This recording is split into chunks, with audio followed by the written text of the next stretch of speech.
नमस्कार मित्रों, मैं पंडित अखिल शुक्ल जय महाकाल आयुर्वेद। ये जय महाकाल आयुर्वेद है हमारा मोबाइल नंबर है हमारा और हमारे बच्चे का।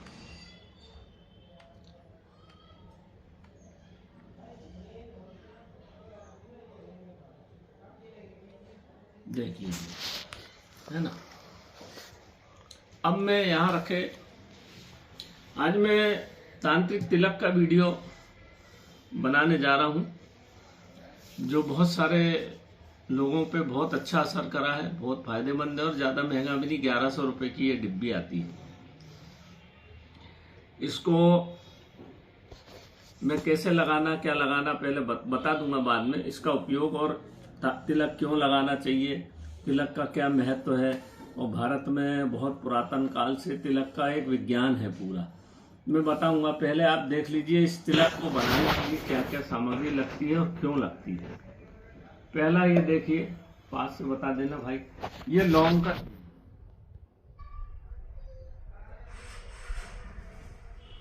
ये लौंग का तेल है।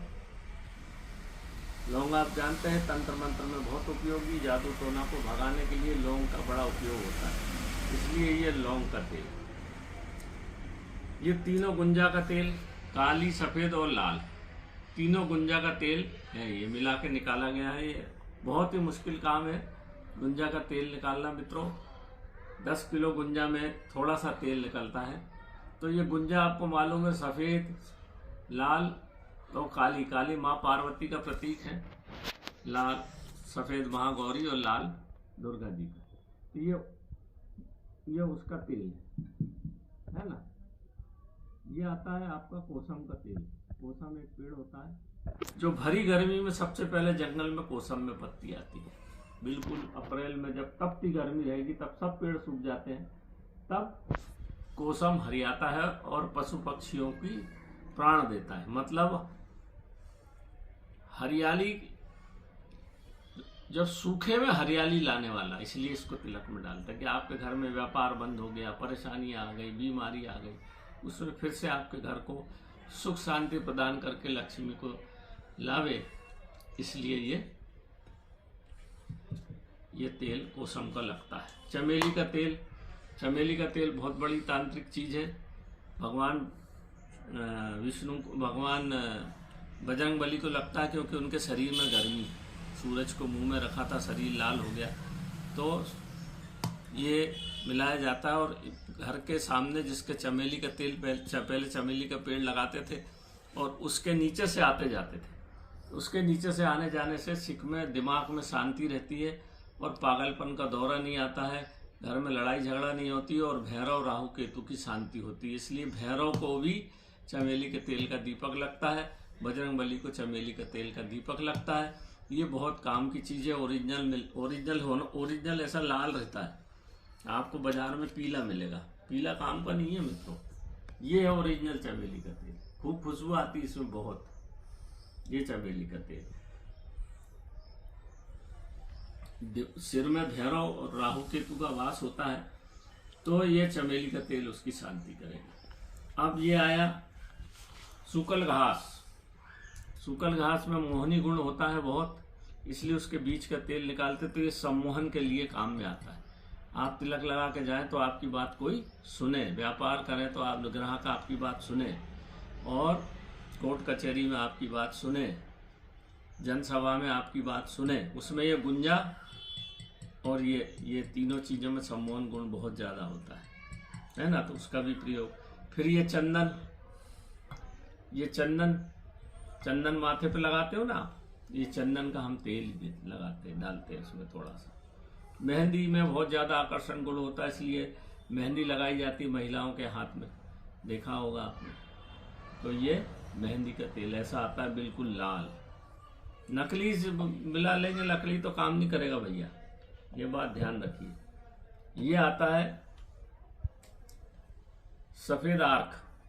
ये सफ़ेद आर्क का तेल है। सफ़ेद आर्क में गणेश जी की, मैंने बोला ही था आपको, सूर्य से जुड़ा हुआ वृक्ष है ये सफ़ेद आर्क का। सब लोग जानते हैं, गणेश जी भी सफ़ेद आर्क के घर में रखते हैं। आकर्षण गुण होता है और संकटकारी है, संकटकारी चीज़ों को दूर करता है, पॉजिटिव ऊर्जा को बढ़ाता है घर में। वो गणेश जी को विघ्न विनायक बोलते, सभी विघ्नों को दूर करने के लिए ये ऐसा सफ़ेद तेल आता, सफ़ेद तेल निकालना पड़ता है, उसके बीज का तेल निकालना पड़ता है, ये सफ़ेद आग का तेल। और ये आ गया काला अंकुल। काला अंकुल में जो सुस्त पड़े रहते हैं लोग, बीज को लगा के, बीज में लगा दो, आम के बीज में ऐसा विवरण है कि फिर से उग जाता। तो जिसका पूरा व्यापार और पूरा दिमाग सुस्त पड़ा है, तो इसको भी इसमें तेल में मिलाते हैं ताकि आपका व्यापार अच्छा चले और उत्तेजना बढ़े, सोच विचार की क्षमता बढ़े, बात करने का ढंग बढ़े, वाक शक्ति बढ़े, इसलिए ये इसको इसमें मिलाए। तो इतनी चीजें तो तेल हो गई। फिर इसके बाद चंदन, प्राकृतिक सिंदूर और चमेली की जड़ इसमें मिला देते हैं। इसमें अपमार की जड़ और आपका जो तीनों गोकर्णी जिसको बोलते हैं, अपराजिता की जड़, और इस तरह से चीज़ें इसमें मिला देते हैं। तभी इसलिए बोलता हूँ मैं कि ये बैठ जाती, जो चीज़ें इसमें मिला दो तो सिंदूर तेल में है तो बैठता है नीचे, इसलिए इसको जब भी लगाएं तो ऐसा हिला के सीधे हाथ की इस उंगली से ओम नमः शिवाय बोल के माथे पे लगा ले और नाभि पे लगा ले। वो घर से बाहर प्रथम सीधा पैर बाहर निकाले। आपके जो काम बिगड़े हैं धीरे धीरे बनने लगेंगे। लोग आपको धुतकारते थे, आपकी बात नहीं सुनते थे, धीरे धीरे आपकी बात सुनने लगेंगे। उनका पैसा मतलब सकारात्मक ऊर्जा को बढ़ाने वाली चीज़ है। इतनी चीज़ों में जब मिला के देखते हैं तो लगाते हैं सकारात्मक चीज़ें बढ़ती हैं। क्यों में तिलक लगता है आज्ञा चक्र पे, महिलाओं के भी आज्ञा चक्र पे बहुत पुराने समय से जो शादीशुदा औरतें हैं वो लगा लेती हैं। सिंदूर लगाते थे ना, माँ सिंदूर यहाँ, तो इसलिए लगाया जाता है कि उनके आज्ञा चक्र कोई दूसरा पुरुष आकर्षित नहीं कर सके। और पुरुष भी इसलिए लगाते थे कि हमारे आज्ञा चक्र को एक तो छुपा दिया जाए। आज्ञा चक्र आपका छुपा रहेगा तिलक के पीछे, तो कोई दूसरा आदमी उसको सम्मोहित नहीं करेगा। सम्मोहन करने वाला देखा होगा आज्ञा चक्र पे ही देख के सम्मोहित व्यक्ति को करके आजकल नया विज्ञान चला है, नाना प्रकार की बीमारियों का पता लगाते हैं। तो और दूसरी बात, इस तिलक से आज्ञा चक्र एक्टिव होता है, उसका नाम है आज्ञा, वहां से आज्ञा निकलती। आप जो भी सांस लेते हैं उसमें दो तरह की वायु ऑक्सीजन जाती, इसलिए देखा होगा ऐसा खड़ा त्रिशूल जैसा तिलक लगाने के प्रथा। तो दो तो आपके लंग्स में चली जाती है ऑक्सीजन जो शरीर को चलाती है, और एक जो बीच वाला है वो आपके ब्रह्मरंध्र में जाता है जो आपकी ऊर्जा का केंद्र है। उससे ऊर्जा आती है जिसको प्राण बोलते हैं। तो प्राण ऊर्जा, प्राण से आपका दिव्य शरीर चलता है और ऑक्सीजन से आपका स्थूल शरीर चलता है। तो तिलक का ये महत्व आपने देखा होगा कि वाल्मीकि बैठे रहे, शरीर तो खत्म हो गया था तो ऑक्सीजन तो लेते नहीं थे, वो केवल ऊर्जा से उनका संबंध। आप ध्यान करेंगे तो थोड़े दिन के बाद बिल्कुल सांस धीमी हो जाती है और वो केवल आपके ब्रह्मरंध्र से चलती है, केवल ब्रह्मरंध्र को चलाते। इसलिए बोलते थे ना, प्राण को अपने ब्रह्मरंध्र में रख लेना, पुराने लोग रख लेते थे। तो ये वो चीज है। तो इसको लगाने से हमारे आज्ञा चक्र को एक्टिवनेस भी मिलेगी और छुपता भी है। वो दो काम करता है, एक तो छुप गया और दूसरा आपने जब नाभि से लगाया, नाभि में सब पूरी, मैंने पहले भी आपको नाभि के ब्रह्मरंध्र का एक बहुत पहले वीडियो डाला था कि नाभि में लगाए सफेद पलाश वाला, तो नाभि और माथे पे मैंने बताया था, वो भी यही काम करता है। पर ये ज़्यादा अच्छा काम करता है क्योंकि ये इसमें कलर है, सिंदूर है, तो वो आपको आदमी देखेगा, जहां उसने देखा तो फिर आपकी बात को सुनने लगेगा। तो ये तिलक का महत्व है मित्रों।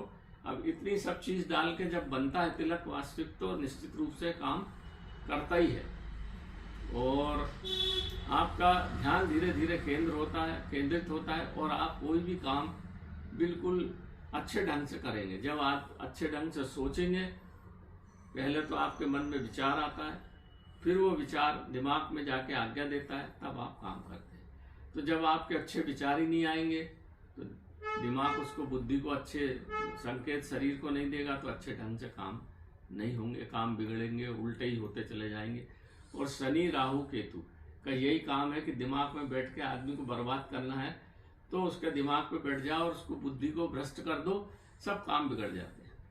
तो ये बुद्धि को भी शुद्ध करता है, राहु केतु का समन करता है, सिंदूर है, इतनी सब चीजें में देवी देवताओं का सब वास है, तो आपके ऊपर भगवान की कृपा धीरे धीरे बनती है। तो नमस्कार मित्रों, मैं जय महाकाल आयुर्वेद, मेरा ये व्हाट्सएप नंबर देख ही लिया होगा आपने। सिंदूर जिसको बुलाना है व्हाट्सएप कर दीजिए, 1100 रुपये का है, 20 ml है करीब, तो इसको हिला के लगाना है। तो नंबर बहुत लोग बार बार पूछते थे कैसे बनता है, क्यों बनता है, कौन सी चीज जड़ी बूटी डाली, इसका क्या असर होता है।